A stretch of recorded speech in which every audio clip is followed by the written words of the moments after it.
Hello, and welcome back to another day of free-to-play in Magic the Gathering Arena. Get the dish on the latest with me, Lord Rumfish. Today we're going to be talking about deck building. Specifically, we're going to be talking about how to craft a toolbox so that you can create a bunch of different deck archetypes. Let's just get right into it. So, after opening all the booster packs from the promo codes and the ones that I had earned through play, I have these wildcards: 44 commons, 49 uncommons, 21 rares, 8 mythics. Now the common and uncommon wildcards, as you can tell, are not as precious. Generally, if there is a card that you want that you don't have that's common or uncommon, just go ahead and craft it. Once you get rolling opening booster packs, you'll have plenty of common and uncommons. Rares and mythics are the sticking point. All right, first, we're going to look at standard format.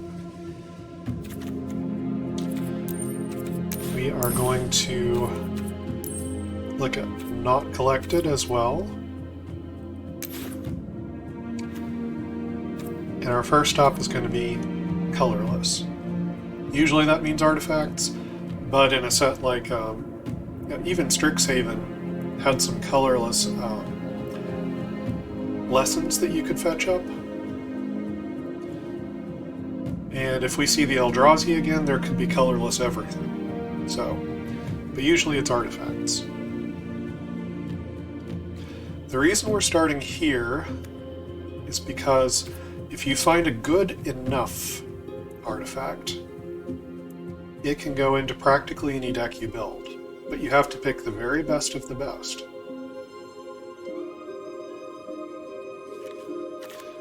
Now, if you're a best of 3 player, you can maybe go in for a copy or 2 of Pithing Needle. Best of 1, this card's probably not going to come up. It's a little bit too narrow. Alright, stop number 1 here. I'm going to mention Colorless Terrarium, sort of an honorary mention.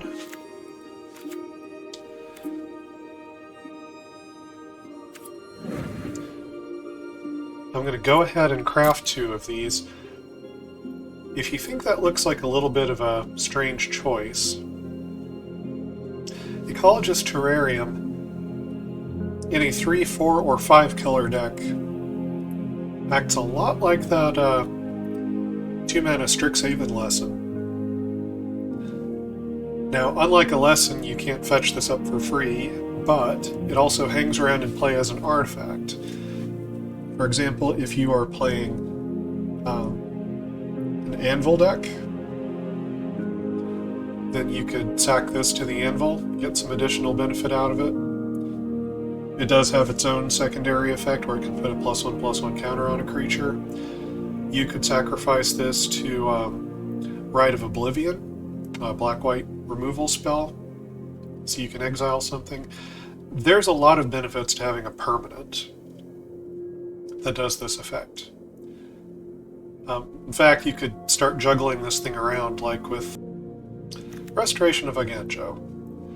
Right? Any 2-mana permanent like this is something you can juggle around back and forth through play with cards like the Restoration.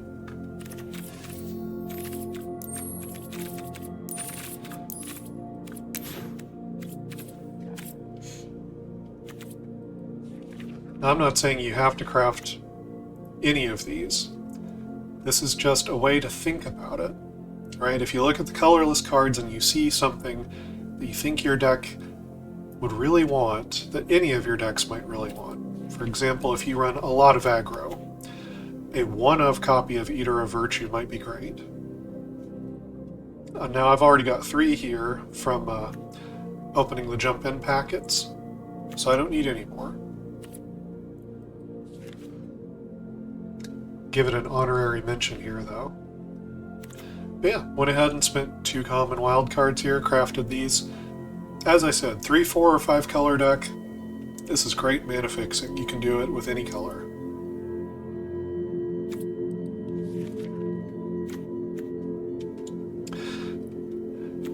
Oh, don't craft this one. So, Investigator's Journal is going to get completely overshadowed by Reckoner Bankbuster. Would have been a perfectly decent card. I think I remember using this one a little bit on my other account. That's fine. But Reckoner Bankbuster exists in the format, so...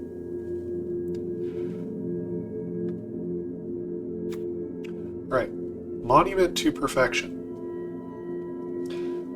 I think crafting one copy of this is good. You know, play some limited, open some booster packs, see what you get. If you don't open a copy, then I might recommend crafting one. So, an aggro deck is not going to want this card.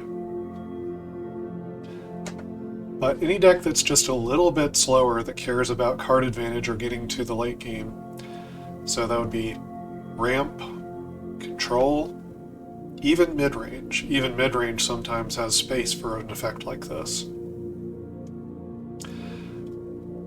That land fetching ability, and it can fetch spheres too. I don't think there are any locust lands in Standard right now.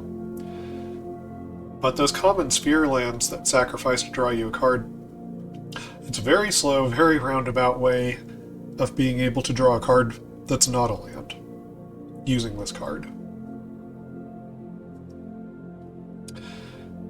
The second ability on this card, it's not outrageous that you could be able to activate it. You already have one of every basic land, so that's 5 right there. Then you've got the 5 common spheres. Those are easy enough to craft. And you only need 9 lands with different names among them.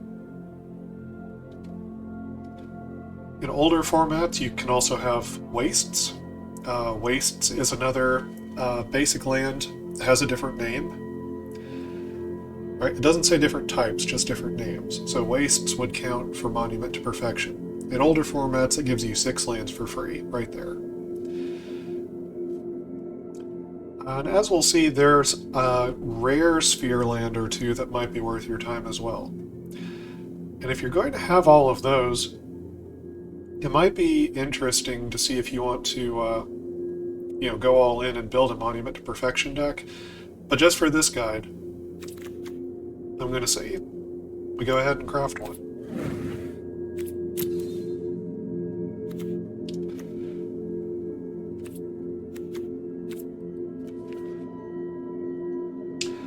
Reckoner Bankbuster. So I think the Mechs packet of Jump In is where I got a copy of this, but you don't always get a copy of it. There's 3 different rare or mythic cards you can get with the Mechs pack, so you can't rely on it. This is one of the best cards in Standard. It shows up everywhere, and having 4 of them is not entirely unreasonable, even if all 4 of them come up in the same game. It's a little dumb, right? But as long as you're not too far behind, they help to keep you in the game, push you forward, find you answers. They become threats on their own. They create creatures that you can block with at instant speed when you get to the end. I probably don't have to sell you on it. It's such a good card. I realize that is 3 of my rare wildcards. That's a big commitment. It's that good. It is that good of a card.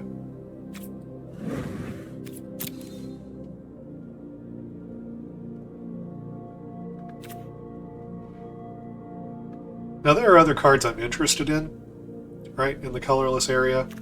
Soulless Jailer is one that I'm interested in, seeing if maybe I could cook up a deck with this. There's a card that lets your creatures assign damage with their toughness rather than their power. It's an uncommon. Anyway, I was thinking maybe there's a Soulless Jailer deck that you could put together. But this crafting guide is general purpose. I'm trying to give you the tools you need for any deck you might build. So, I'm going to skip on by it. Tablet of Completion. I think this card is a little bit of a trap. That's not to say it isn't good, but it's slow. The thing you'll probably use it for most is its mana production. And I think a 3 mana rock might be more effective, especially because 3 mana rocks will produce mana of any color. This is colorless. This doesn't turn on for a couple of turns. It takes quite a while to get 5 oil counters on it, unless you are specifically building a deck for it. But that's not what we're talking about. We're trying to talk about cards that are just generally good. So don't recommend this one as a craft. Filigree Silex, though. Oh, I forgot to mention with Monument to Perfection.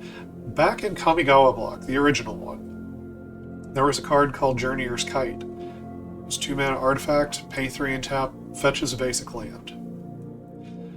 Now, it didn't make giant waves or anything, but it was a staple for casual decks. It was a staple for Commander, back before Commander was really popular.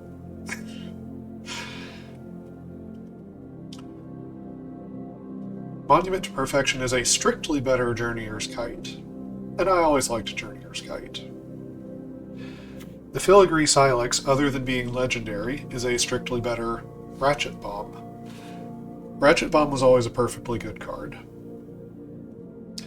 Now, being legendary, it's not quite as much of a slam dunk to make multiples of this, because you can't have different Ratchet Bombs in play ticking up at different levels because it's legendary. So, we're going to recommend crafting 1 Filigree Silex. Should I say we? Should I say I? I don't know. I recommend crafting 1 Filigree Silex. The remove 10 oil counters from among permanents thing is just an additional upside. Don't expect to pull it off all the time. I expect to use its sacrifice ability more often. And it can just blow up tokens the moment that it hits play, which is very nice. We're going to craft 1. I am going to craft 1.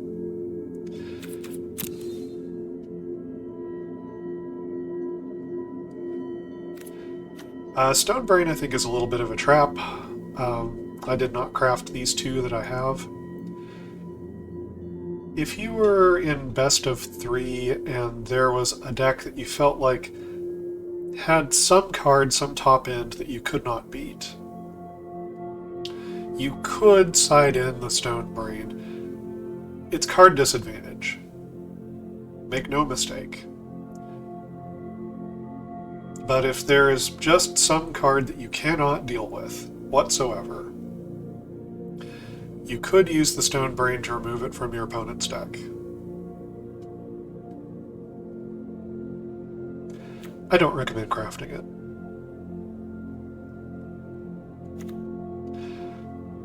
Alright, Unlicensed Hearse. So this is a little bit of a specialty tool because it tends to find something to eat out of the graveyard in any game of Magic, and you can crew it up as a vehicle to become a threat. 1 copy of it's not bad. The second copy you might not be able to exile enough cards with to be useful. Having this in your toolbox as a potential source of graveyard hate for any deck could be just what you need. So I'm going to recommend crafting 1.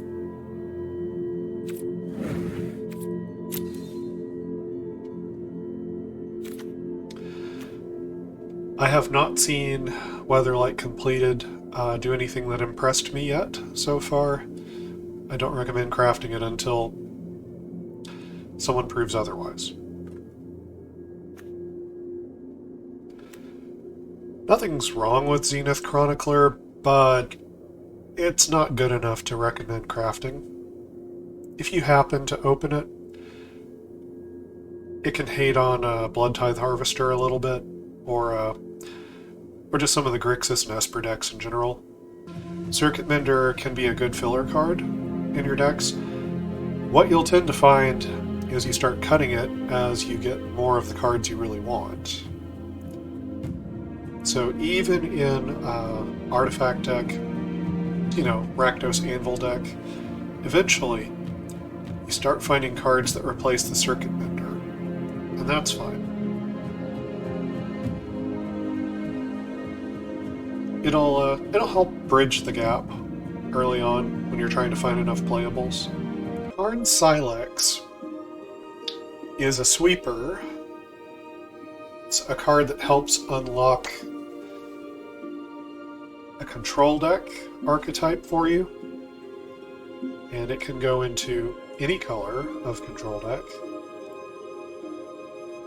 It's legendary, so you can't have multiples of them out. The only reason you would even want multiples of them would be to activate it for less than 3. Otherwise they would blow each other up. Anyway.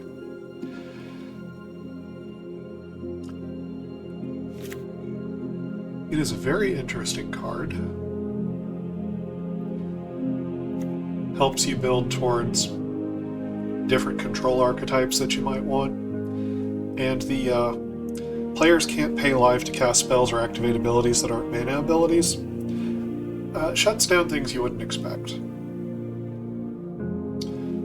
So, most of the ones that we've crafted so far have been rares, except for this Ecologist Terrarium.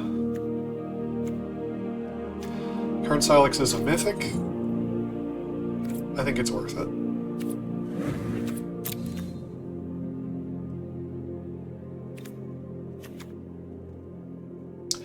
So a good common down here is Phyrexian Atlas. If you're interested in making 3, 4, 5 color decks, and you don't end up, drafting or opening some of these, you might consider crafting a few. Ultimately, you'll probably end up getting them anyway. But if what you want to do 8 o'clock day 1 is a 5 color deck, then you might want to go for it. Network Terminal's good for it too. As far as when things roll over in Standard, the big fall set of every year that comes out around September, October, is when a new group of Standard sets kind of join together. So Dominaria United, the Brothers War, Phyrexia All Will Be One are the newest sets. They will be in Standard the longest. Right, so Karn Silex is going to be around for a long time. Unlicensed Hearse would rotate sooner than Karn Silex. Filigree Silex is going to be around a long time. Reckoner Bankbuster is going to rotate sooner than the Filigree Silex. Monument to Perfection, be around a long time in Standard. Ecologist Terrarium, going to rotate, etc. You could try to focus in on just building out a set of cards that are going to be legal for as long as possible.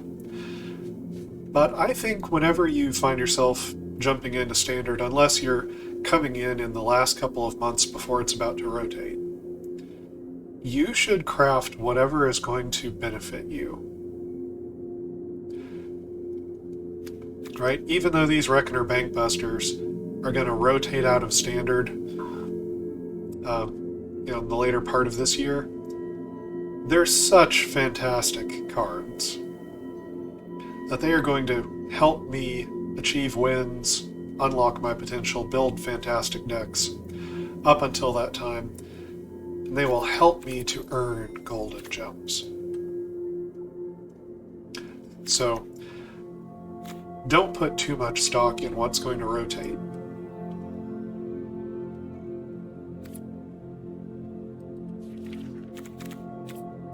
Relic of Legends. It's another color fixer. If you specifically want to do a legendary deck, this is kind of a budget option for it. Staff of Completion. Everyone thinks this card is garbage. I am here to tell you that one copy of this card is not garbage. Now, 2 to 4 copies of this card will probably just kill you. You probably do not want 2 to 4 copies of Staff of Completion in your constructed deck. 1 copy, however, acts as a mana rock, right? Make a mana of any color. Paying 2 life is not too high of a price to ramp and fix your mana.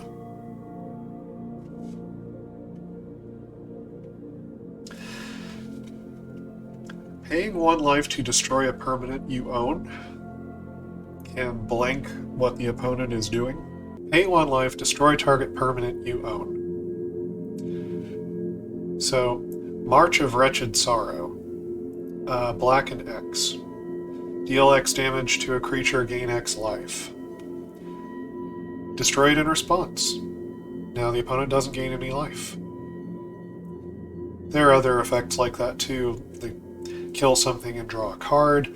Anytime you trip up their targeting ability, could even happen with a Titan of Industry, right? Let's say Titan of Industry comes down, they say destroy target artifact and make a 4/4. They target your Staff of Completion. Staff of Completion blows itself up. They do not get the 4/4. Because they only had a single target for the ability that was resolving. With no legal targets, it gets countered. Pay 3 life and Proliferate. Seems a little bit more niche. I'm not sure where Proliferate is going to end up exactly in the standard format. It's just a nice option to have, though. If you have Planeswalkers in your deck, if you have creatures with +1 counters, if you're running an oil deck, there's a lot of ways that Proliferate could come into play.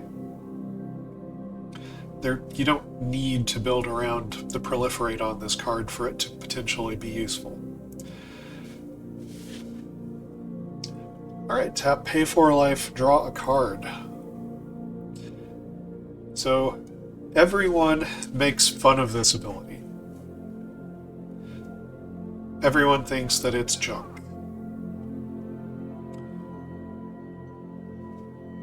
So a little while back in Standard, Adventures in the Forgotten Realms was in play, and I used a kind of janky artifact by the name of Eye of Vecna in some of my decks. Now, Eye of Vecna did a very poor impression of Phyrexian Arena. When it entered the battlefield, or every upkeep, you chose... Well, when it entered the battlefield, you lose 2 life and draw a card. Every upkeep, you can pay 2 colorless to lose 2 life and draw a card. Almost every time that I used Eye of Vecna, I would activate it about 3 times, or 4.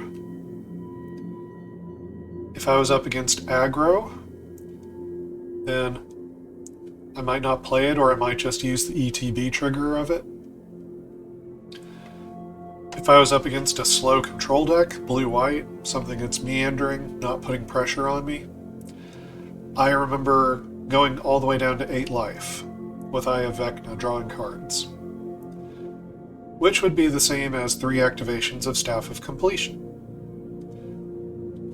Now in this case, the Eye of Vecna drew more cards, but Staff of Completion does other things and frees up your mana in a way that Eye of Vecna never did.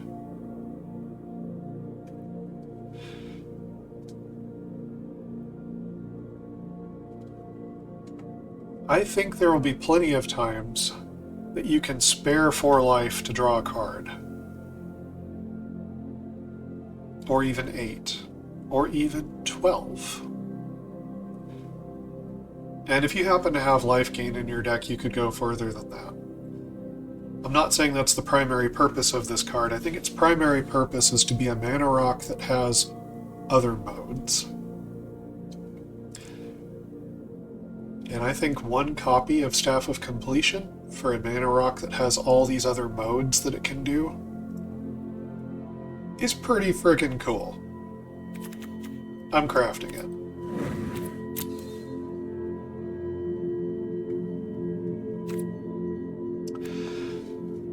Okay, we should talk about Sword of Forge and Frontier. Some people are very excited about this card. All the swords are decent. Protection is very rare now in Magic, it used to be commonplace.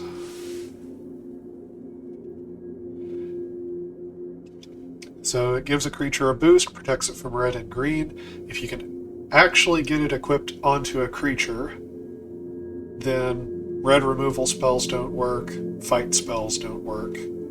That's cool. Actually, I think protection stops you from targeting it as well. Yeah, it has that shroud kind of effect where you also can't target it. Forgot about that. It's been a while since I played protection. The old way to remember what protection does is DEBT, D-E-B-T, which stands for damage, right? Can't be damaged by the thing it has protection from. Cannot be enchanted or equipped by the thing it has protection from. Basically, something can't attach to it if it has protection from that quality. Can't be blocked by things that have that quality, and it can't be targeted by things that have that quality. It's just a good shorthand, how we used to remember back in the day. As far as whether you should craft this or not, I think this card is fine, but I don't think it's just a slam dunk, where any deck that has creatures, you just automatically throw it in. I'm not so sure about that. I'm not going to recommend to craft it just now. The Celestis, on the other hand. Here's another mana rock. It's legendary, so not as good in multiples. Now, in the case of the Celestis, you could discard the multiples because of what the Celestis does. Still, when you're trying to be sparing with your wildcards, I don't think you want to go out of your way to craft multiple of the Celestis. I think it's fine to go with a more one-of strategy with legendary things when you have a tight budget. Legendary is a drawback, so play to it. Just craft one. Fixes your mana. It ramps your mana. For better or worse, it starts the day-night cycle. And it can change whether it's night or day.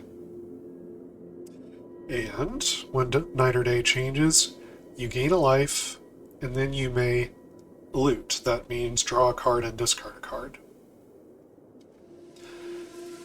If you haven't seen this in play, it's fabulous. The streamer and YouTube personality Covert Go Blue has made a lot of use of the Celestis in various control decks that he's run in the past. He might still be running it. It's a great card. It will rotate out in the fall, but crafting one just seems like, why not? It's so good. It goes in pretty much any deck. Smooths out your draws. Do I have to keep selling you on it? Okay. So, Karn is a bit of a trap. Right? It looks very appealing to have a colorless planeswalker. Throw it into any deck. And if you do, he can draw you cards. He can produce additional mana for you. Power Stones only work for casting artifacts or activating abilities. he doesn't protect himself. And he minuses to draw you cards.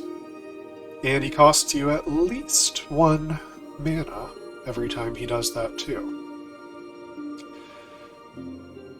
The emblem is good, but for a specific kind of deck.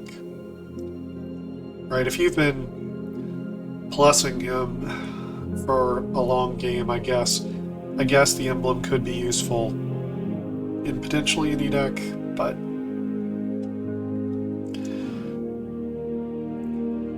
I've sat across the table plenty of times from Karn. I've never been that impressed with him. I don't think you should craft him.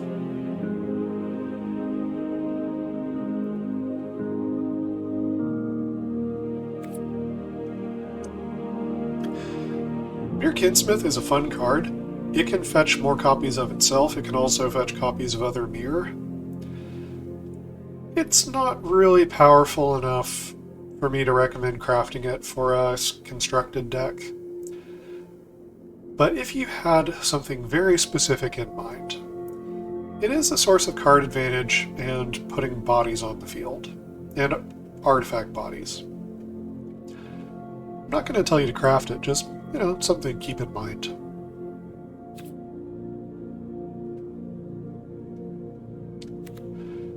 I won't tell you to craft Ribskiff either. It does draw a card, though. It's a perfectly serviceable vehicle, at least for limited.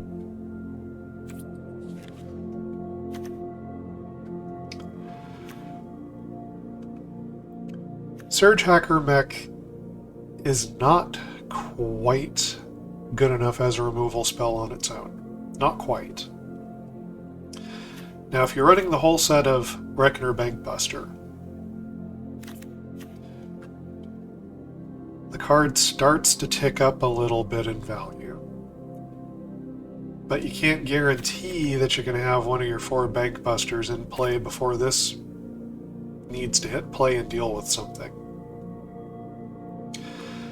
So, I wouldn't recommend crafting Surge Hacker Mech unless you have other vehicle cards that are cheap, that got onto the field before this did. Which means you probably shouldn't craft it. Argentum Masticore.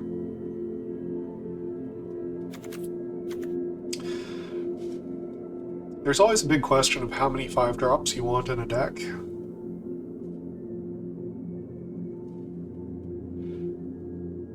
If you have a ramp deck,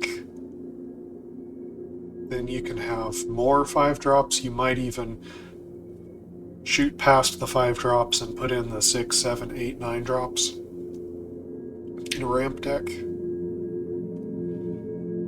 For a normal kind of mid-rangey or even aggro deck, aggro decks can top out at 5 if they're a little bit bigger.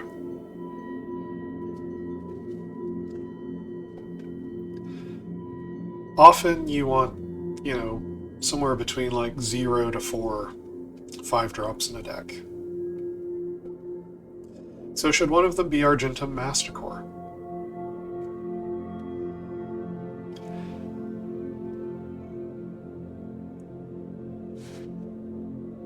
It's a 5/5 first striker, which is incredibly hard to deal with in combat.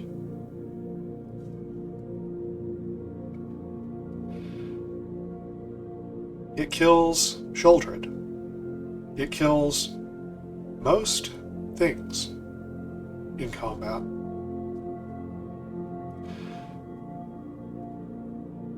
Like Sheoldred, it dies to removal, but not quite all removal because it has protection from multicolored.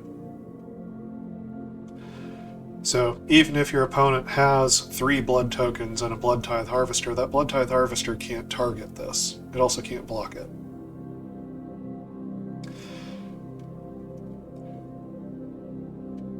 Now, having to discard cards is obviously bad,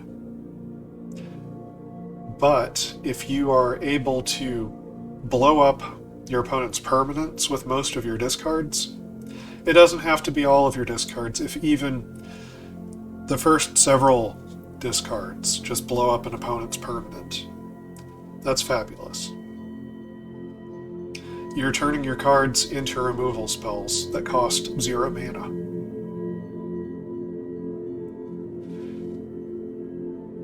I can't recommend that you craft 2,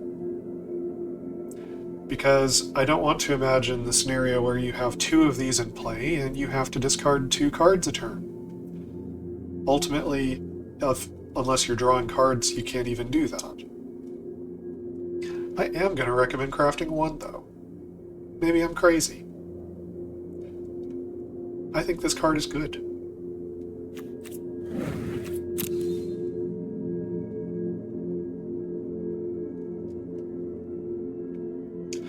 Dollhouse of Horrors is fun, but I can't recommend crafting it. It's a little slow, and there's just enough graveyard hate that's going around in this format that it's hard to pull this off. Mightstone and Weakstone. So, as you can see, it melds with Urza. However, the card stands on its own merits.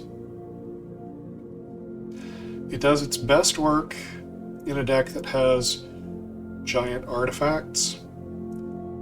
However, you can often find some activated ability that you want to put this mana into. So for any deck you throw this in, it's a 5 mana sorcery speed, kill most creatures effect. If the opponent doesn't have any creatures, or none that you feel the need to deal with, you draw 2 cards. It's pretty great. The question of whether you want multiples, I think you want multiples in a deck that uses a ton of artifacts, where you know that this is one of your most important ramp pieces, and you're getting up to cards like Cityscape Leveler or Portal to Phyrexia.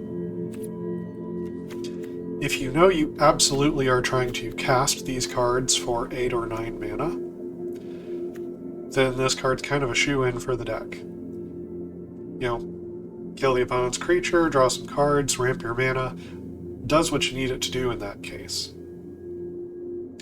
Also pretty good in any deck running 4 Reckoner Bankbusters.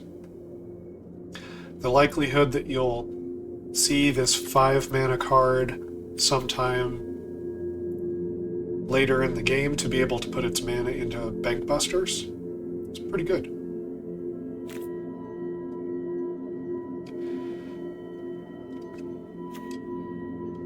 Ultimately, I'm going to say that you should craft 1 or 2 of these, and if you know that you want to build the big artifact deck, go ahead and craft 4.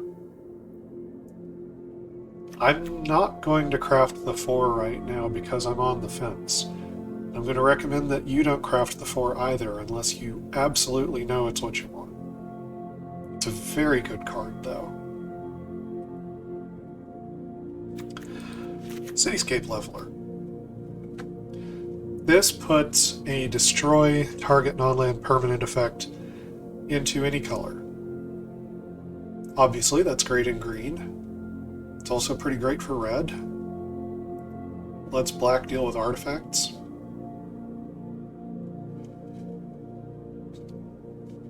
And normally blue pairs up with other colors to help it out. But if you had a mono blue deck, this would help it deal with permanents.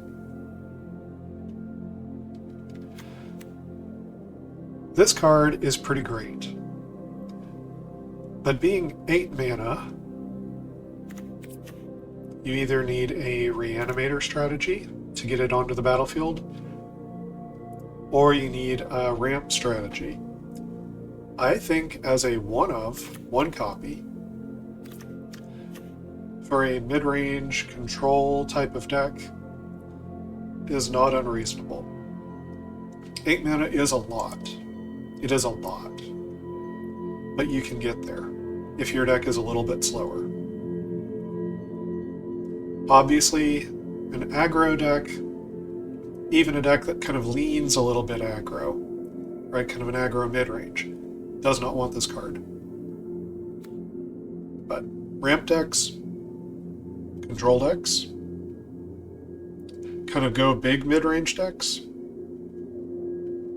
I think one copy is the right call. It's a mythic, but I committed.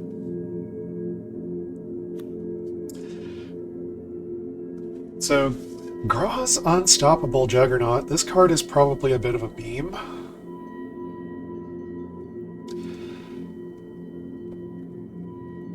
It does boost your team in a way that comes out of nowhere.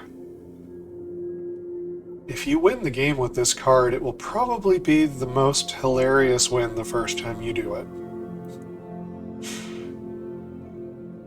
Your opponent will probably just smile and clap when they lose to this card. It's fun. Turning all of your creatures into juggernauts is fun. It's legendary, so you probably don't want more than one. Do you want the one, though? Do you even want the one copy?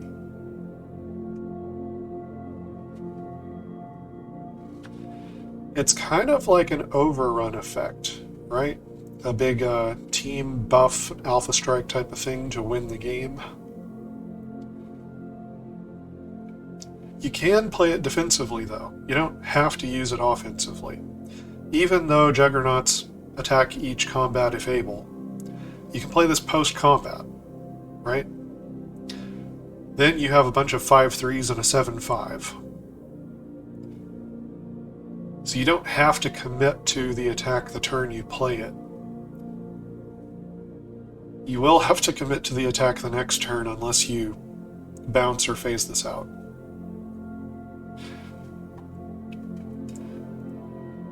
Anyway, this card looks like a lot of fun.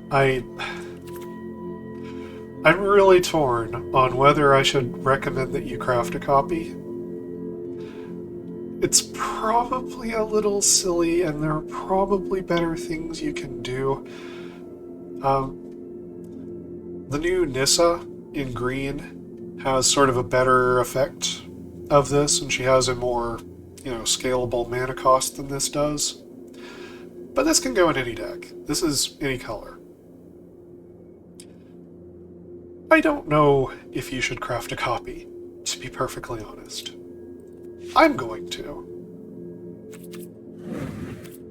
It's my rare wild card, you can't stop me. Okay. Portal to Phyrexia. So this is, one of those big top ends. People reanimate it using Repair and Recharge or Invoke Justice. Repair and Recharge notably isn't uncommon, so that's nice. Invoke Justice is rare. And Invoke Justice costs 4 white mana, so requires some tinkering with the mana base. You can also just cast it. Get your Might Stone and Weak Stone, and you can just cast Portal to Phyrexia. You could also, big green ramp deck or whatever. Hey, guess what? Portal to Phyrexia. Surprise.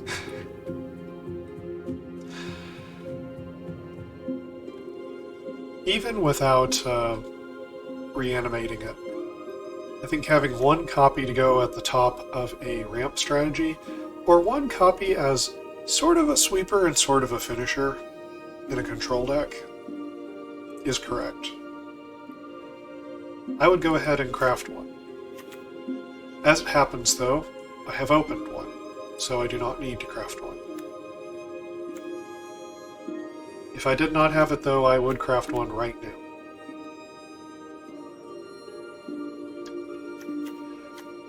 Alright, so that leads us to the end of Colorless.